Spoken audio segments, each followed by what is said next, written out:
J'ai fait le signe de la croix en rentrant dans la cathédrale, en rentrant dans l'église, parce que je suis chrétien, fils de Dieu, au nom du Père et du Fils et du Saint-Esprit.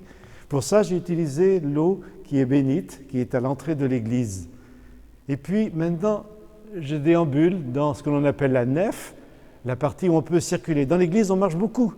D'ailleurs, ce matin, je chantais « Je marcherai en présence de Dieu sur la terre des vivants ». Donc on marche, ça me dit quelque chose, je marche vers le royaume de Dieu.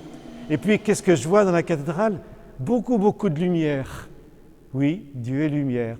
Vous êtes la lumière du monde. Alors cette église qui s'élève, mais comme ma prière. Quand je vais dans une église romane, c'est plus sombre, parce que c'est une prière qui sera plus humble. C'est différent, c'est une autre forme de prière.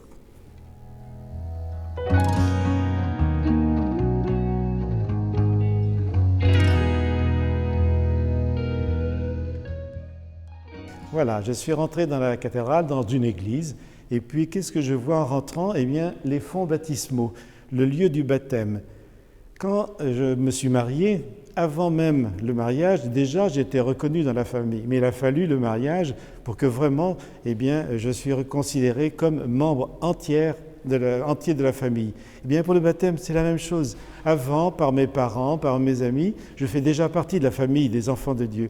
Eh bien, le jour du baptême, vraiment, ce jour-là, eh bien, je suis reconnu comme enfant de Dieu. Et il se trouve que dans la cathédrale, eh bien, on a au-dessus la cuve baptismale, on a un vitrail qui nous dit que le baptême, eh bien, c'est une nouvelle création. Regardez d'ailleurs, il y a 3 médaillons qui nous disent en bas, eh bien, la création telle qu'elle est écrite dans la Genèse, avec la création d'Adam et Ève, ensuite le péché originel, et finalement Adam et Ève qui sont chassés du paradis terrestre. Le baptême, c'est bien une nouvelle création, c'est la recréation.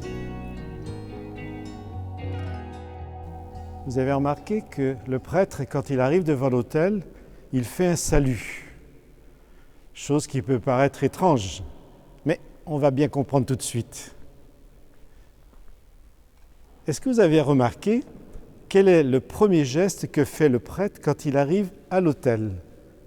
Certains me disent « Ah, il fait un signe de croix ». Non. Le prêtre, il commence par embrasser l'autel, comme j'embrasse quelqu'un que j'aime. Mais pourquoi ? Parce que pour nous croyants, l'autel, c'est le Christ. D'ailleurs, regardez, sur l'autel, il y a une pierre avec 5 croix. 5 croix. Mais ce sont les 5 plaies du Christ. Dans la main, le cœur, les pieds. Et puis, je me souviens que lorsque l'autel a été consacré, béni, eh bien, l'évêque, il a fait comme pour les confirmants, comme quand j'étais confirmé. L'huile, 5 crèmes au milieu, 5 crèmes sur le côté, sur le côté, sur le côté. Mais oui, l'autel, c'est le Christ. Donc, c'est normal que j'embrasse l'autel, car c'est le Christ. Ce n'est pas là qu'il faut mettre des objets de détail. C'est là où je vais mettre les espèces, le pain, le vin, le corps et le sang du Christ.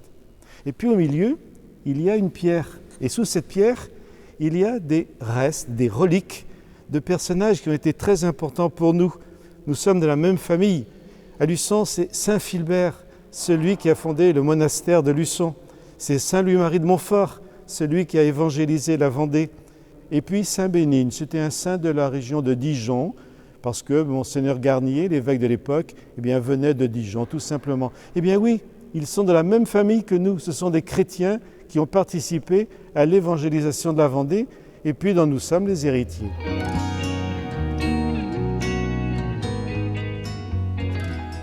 Alors ici, eh bien, nous avons un lieu aussi important que le lieu de l'Eucharistie, que le lieu de la consécration du pain et du vin, c'est le lieu de la proclamation de la parole. On dit que ce sont les 2 tables, la table de l'Eucharistie et la table de la parole. Ici, donc, on vient proclamer l'Évangile. Je marcherai en présence de Dieu sur la terre des vivants. Le prêtre a le livre devant lui, et puis les fidèles voient devant cet aigle. L'aigle, c'est une représentation de Saint Jean, le 4e évangéliste. On aurait pu mettre aussi, par exemple, un lion, ce serait Saint Marc, ou bien un bœuf, ça serait Saint-Luc. Mais l'évêque avait choisi tout simplement Saint-Jean. Alors, le diacre, les lecteurs, les diacres, le prêtre lisent la parole de Dieu. Et puis, quand celle-ci est terminée, le prêtre tourne l'ambon vers les fidèles. Étrange, non? Quand j'ai entendu, comme dimanche dernier, « Aimez-vous les uns les autres », c'est facile à entendre, mais maintenant, le mettre dans ma vie, le vivre, c'est peut-être un peu plus compliqué. Voilà, l'Évangile m'est donné pour que je le vive chaque jour au moment de l'envoi. C'est ça l'importance de l'ambon, c'est aussi l'importance de ce petit détail qui n'est pas qu'un détail, le lieu de la parole de Dieu. Vous savez pourquoi on appelle cette église cathédrale? On ne dit pas la cathédrale de La Roche-sur-Yon, on ne dit pas la cathédrale de Saint-Laurent, la cathédrale de Luçon. Tout simplement parce qu'il y a ici un siège qui s'appelle la cathèdre. Et vous voyez avec le blason qui est au-dessus, les armoiries qui sont au-dessus si vous voulez, eh bien c'est vraiment le siège de l'évêque. Il n'y a que lui qui peut utiliser ce siège lorsqu'il vient célébrer dans la cathédrale. Les prêtres de la paroisse utilisent d'autres sièges.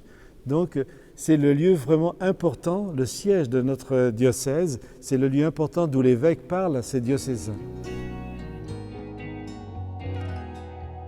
Tu es là, présent pour nous, toi le tout petit, le serviteur.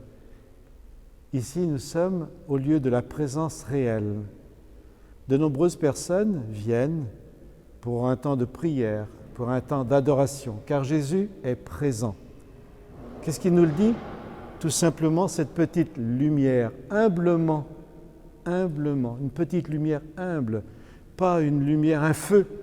Jésus est là, présent humblement. Donc je viens, je me mets à genoux, je m'assois, je prends un temps de recueillement pour accueillir en moi, tu es là présent en nous, Seigneur Jésus. C'est ça le tabernacle, un des lieux importants de toutes nos églises.